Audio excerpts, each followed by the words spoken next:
Following on from the mango and honey theme of last week, I'm making mango and honey shampoo bars. They are ugly, but they work really well.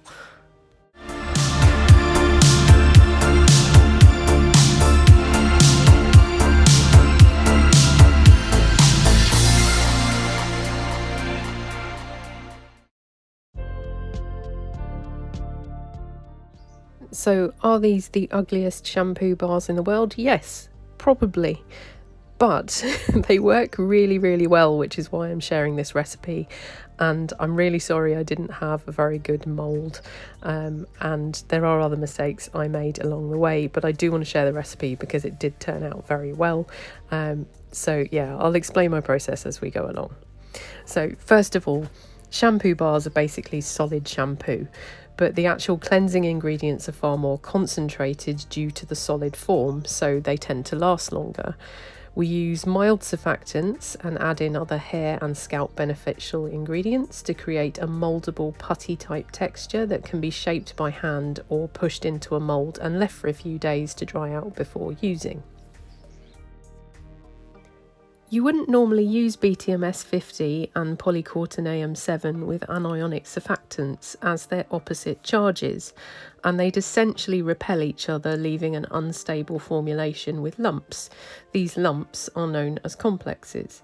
However, in shampoo bars we can get away with this as they're not liquid and there's not water in the product. Therefore, because water is required to form the complexes, we don't have this problem. There are, of course, some cationic ingredients designed specifically for products like 2-in-1 liquid shampoos where they will happily mix if they're combined correctly. But we won't worry about that now. So in short, because we have no water in our formulation, the anionic and cationic ingredients can happily coexist and do their thing on your hair when we use the shampoo. There is, however, a teeny amount of water in the formulation, but this is within the cocamidal propylbutane, and we're using this to increase the foam and to make the formulation more mild. And since the polycortineum 7 is water soluble, we can incorporate the two before adding them in order to combine. So I hope that makes sense. Formulating kind of involves a lot of balancing of charges, solubility, pH tolerance, etc. So reading up and gaining an understanding of these things will help you a lot on your formulation journey, especially with things like shampoos, conditioners and shampoo bars. So here's the formula and recipe for a 500 gram batch. To use the shampoo bar, you simply massage it over your wet hair and scalp and it'll lather and foam just as a normal shampoo would. We have calculated the active surfactant matter. I won't do it again in this video, but you can see that in my mango honey body wash, how I do that. In a shampoo bar, you do have a much higher active surfactant matter. What we've got in this bar is about 48%. We have to have this because else it wouldn't be solid, because we need to be using powdered solid surfactants. So anyway, here's the recipe and let's get on with making it. So first I'm getting my phase C ingredients together, and we're using honey in this, which is an emollient and it moisturises and smooths the hair shaft, adding shine, and it also acts as a humectant, locking in moisture. Then we've got cocamidal propylbutane, which is an amphoteric surfactant that when paired with SCI and SLSA helps make the mixture milder and prevent irritation. It's also moisturising and texture enhancing and helps to enhance bubbles. Then we had mango fragrance for scent, and then we've got polycortineum 7. It's a cationic conditioning agent. It's water soluble, but when pre-mixed into cocamidal propylbutane, it can be incorporated into this formulation. Then we have our preservative, which I'm using Preservative Eco. You can see in this beaker here, this is where I have my cocamidal propylbutane and polycortineum. Then I'm adding colour. You can add mica or water soluble dye like I'm adding. If you're adding water soluble dye, you will need to add it to the cocamidal propylbutane polycortineum mix, and then it can fully solubilize because that's your water soluble ingredients basically. and mix those together to get your colour. I didn't add very much here, so it doesn't end up colouring the bar much, so you would need more, but obviously this is an experiment, so I didn't know how it was going to turn out.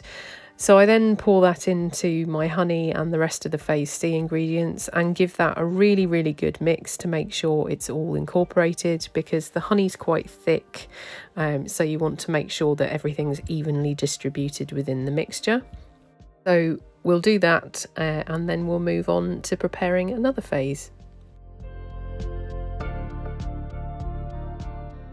Next, I'm preparing Phase B, which is our BTMS 50, which is our conditioning cationic emulsifier, added here purely to add a bit of conditioning to the hair and help bind the ingredients and make the overall product milder to use. At this low percentage, it won't harden the bar though. Then we're using mango butter, which is a very effective scalp conditioner, helping to strengthen hair follicles to prevent breakage and hair loss. It seals in moisture and prevents frizz. And then stearic acid, which is a fatty acid that adds conditioning properties to the bar and can be used to harden a little, but mostly for just conditioning at this low percentage. And then here's the reason that I am preparing the phases backwards. We are going to be using powdered surfactants, which means you need a very good respirator and you need to change the filters regularly, which is something I will do in a second. So the surfactants we're using are SLSA,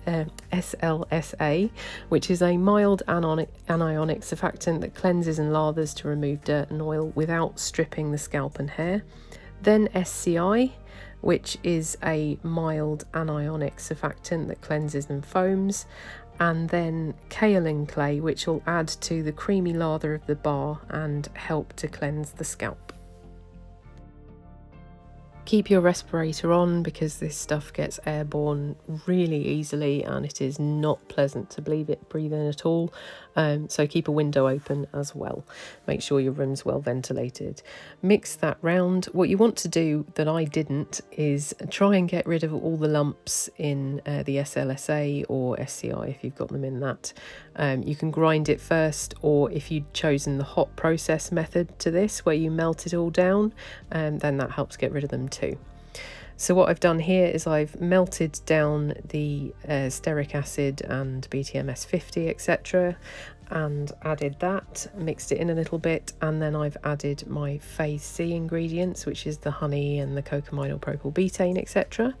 And then I'm mixing that round with a whisk for a little bit just to combine as much as possible, and then you need to get your hands in there really, because basically you're creating a dough, and this is me just trying to squeeze out all the SLSA lumps, but you can see they're still in there.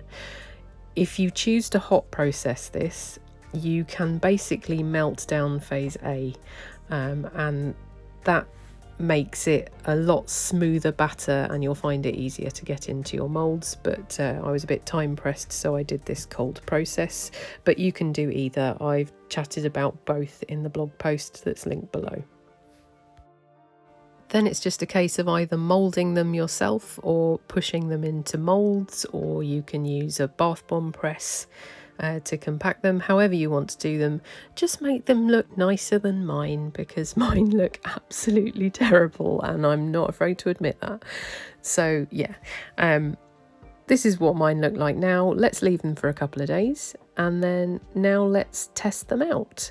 This is once they'd hardened for a couple of days, and I'm just testing them on some extension hair. I always tend to test things on blonde hair because blonde hair is the most processed and horrible, so if your product is horrible it will tell you quite easily because the hair will feel horrible and dry.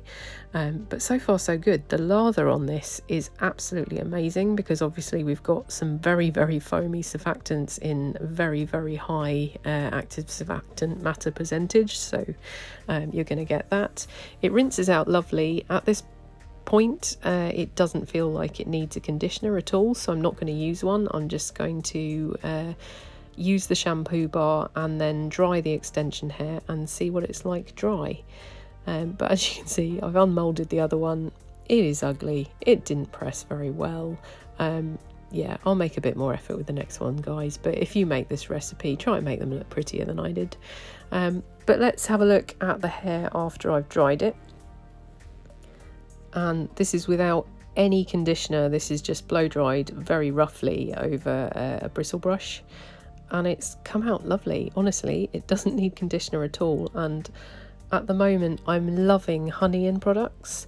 The only thing I'd say to be cautious of is your preservative. I've used Preservative Eco because I seem to be having some success with this, but I don't know about preserving honey-in products and preserving shampoo bars and sort of how that might work. So please do your own testing. But I hope you liked this formula, I hope you liked this video, and please don't forget to subscribe. If you want some more recipes with honey, I do have another one over on my Patreon, that's linked below, and you can join that if you want to, and I'll see you in the next one.